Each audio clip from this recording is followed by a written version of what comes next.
हरे कृष्णा। तो हमने पिछले लेक्चर में देखा था कि कैसे जब नारद मुनि को भ्रम हो जाता है कि ब्रह्मा जी ही भगवान है, तो उनके भ्रम को दूर करने के लिए उनके पिताजी स्वयं बताते हैं कि पुत्र, मैं भगवान नहीं हूँ, मैं तो भगवान का दास हूँ और भगवान ने मुझको सेवा के लिए नियुक्त किया हुआ है। और वो सेवा जो है वो सारे प्राणियों के उद्धार के लिए वो सेवा है, और वही जो है तुम कर रहे हो और तुमको भी वही कार्य करना है। और ऐसा बताने के साथ साथ वो बताते हैं कि पुत्र, जो तुमने मुझसे सुना है, जो कथा सुनी है, उसको सुनने के बाद तुमको कोई संशय नहीं होगा। आत्मा तुमको जो है भगवान की माया तुमको परेशान नहीं करेगी। और माया अगर तुमको परेशान नहीं करेगी, तुम भगवत भक्ति का प्रचार बहुत अच्छे से कर पाओगे। भगवान की माया आपको कभी नहीं जकड़ेगी, क्योंकि माया के चलते ही ये जो जीव है अपने आप को शरीर मानता है और शरीर मान करके ही कार्य करता है। इच्छा और द्वेष होते हैं इसके मन में। तो इस तरीके से नारद मुनि का संशय जो है दूर हो जाता है। और जब नारद मुनि का संशय दूर हो जाता है तो परीक्षित महाराज विभिन्न प्रकार के प्रश्न करते हैं कि ये तो मेरा संशय दूर हो गया, लेकिन हे महात्मन, अब आप मुझको बताइए कि सारे तत्वों का सार क्या है। हाँ, और एतद वेदितुम इच्छामि तत्ववेद विदाम्बरः हरेर अद्भुत वीर्यस्य कथालोक सुमंगलः। भगवान की अद्भुत चरित्र, उनकी वीर गाथा को सुनना चाहता हूँ, जो लोक के लिए सुमंगल का कार्य करती है। स्मृतां श्रद्धया नित्यः नियतस्वचेष्टितं कालेन नातिदीर्घेण भगवान विशते हृदि। जिस कथा को सुन करके भगवान बहुत जल्दी ही शीघ्र अतिशीघ्र आपके हृदय में समा जाते हैं, आप प्रवेश करते हैं और आश्रय ग्रहण करते हैं।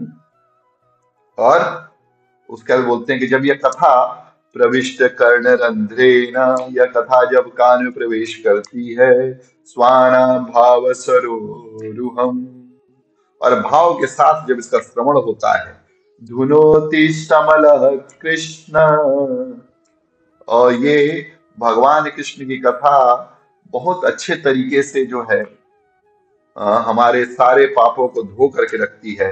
सलिलस्य यथा शरत, जैसे सलील जब वर्षा होती है शरत काल में, शरत ऋतु में, उस समय जैसी सारी चीजें धुल के साफ हो जाती हैं, उसी तरीके से हमारा हृदय भी जो है सारे पापों से क्लीन हो जाता है, साफ हो जाता है। और वो पुरुष जो धौतात्मा, जो पुरुष धोत गया है, धौतात्मा पुरुष कृष्ण पादमूलम न मुच्यति मुक्त सर्वा परिक्लेश पांथा स्वशरणम यथा। जब हमारा अंतःकरण धुल जाता है, आत्मा, हमारा मन, बुद्धि, अहंकार, चित्त, जब ये धुल जाते हैं, हमारा अंतःकरण धुल जाता है, उस समय पाद मूलम न मुच्यति, भगवान कृष्ण के चरणों को छोड़ करके व्यक्ति कहीं नहीं जाता। कैसे? जैसे कोई व्यक्ति दिन भर का घूम फिर करके अपने जो है घर पे लौट के आता है। पांथा स्व स्वर्णम यथा, जो पथिक जो यात्रा पे गया हुआ, यात्रा पे आने के बाद अपने घर पे जैसा फील करता है, वैसा ही फील जो है व्यक्ति करता है भगवान के चरणों में आने के बाद। तो इस तरीके से परीक्षित महाराज प्रश्न करते हैं और वो पूछते हैं कि आप कल्पों के बारे में बताइए, कितने कल्प हैं। ब्रह्मा जी जो एक दिन है उसको कल्प बोलते हैं, और एक कल्प में जो है 1000 चतुर्युग होते हैं। ब्रह्मा जी के 12 घंटे में 1000 चतुर्युग होते हैं, और ब्रह्मा जी के रात में ही 1000 चतुर्युग होते हैं 12 घंटे में। और एक चतुर्युग जो है जिसमें कलयुग, द्वापर, त्रेता, सतयुग, ये 4 युग, सबकी आयु जो है, कलयुग की जो आयु है वो 4,32,000 साल है। और फिर द्वापर की आयु 8,64,000 साल है।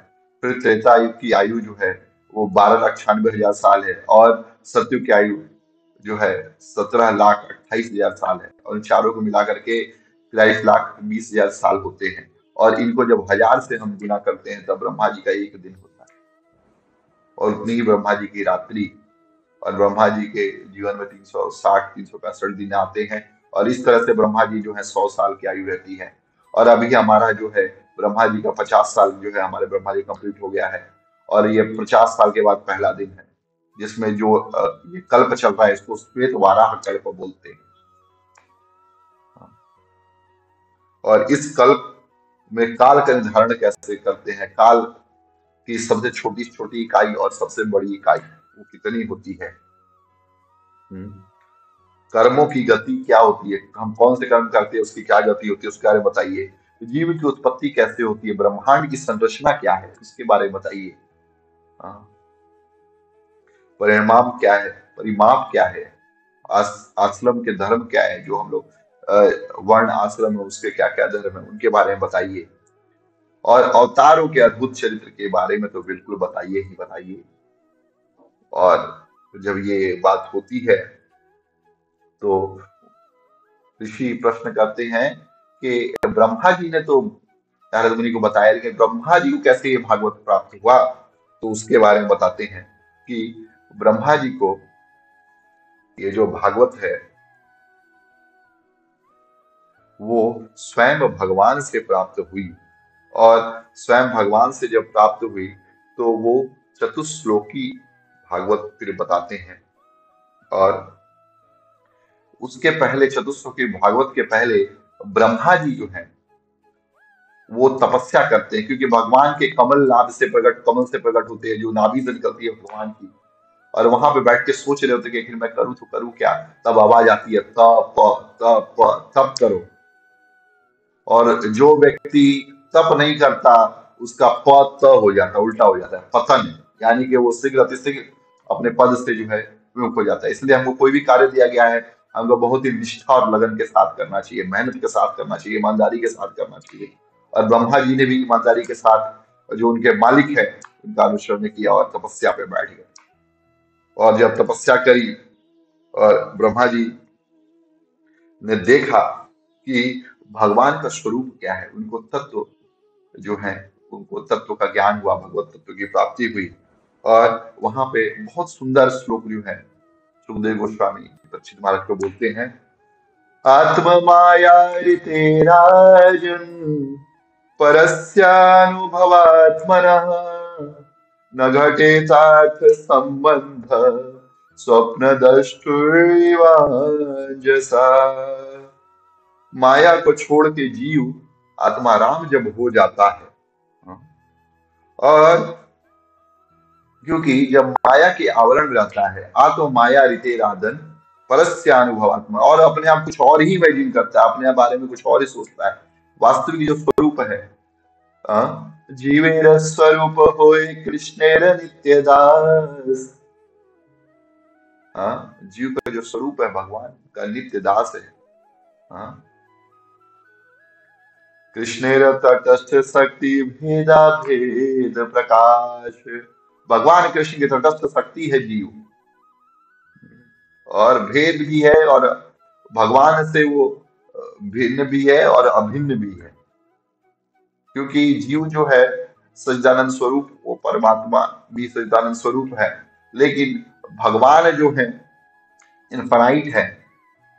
भगवान सर्वशक्तिमान है, और जीव जो है उसकी भी आजादी है, उसके पास शक्तियां, उसकी शक्तियां जो है लिमिटेड है। और इस तरीके से हम लोग देख सकते हैं। लेकिन जो व्यक्ति माया से को छोड़ करके भगवान की सेवा में लग जाता है वो ब्रह्म ज्ञान की प्राप्ति कर लेता है।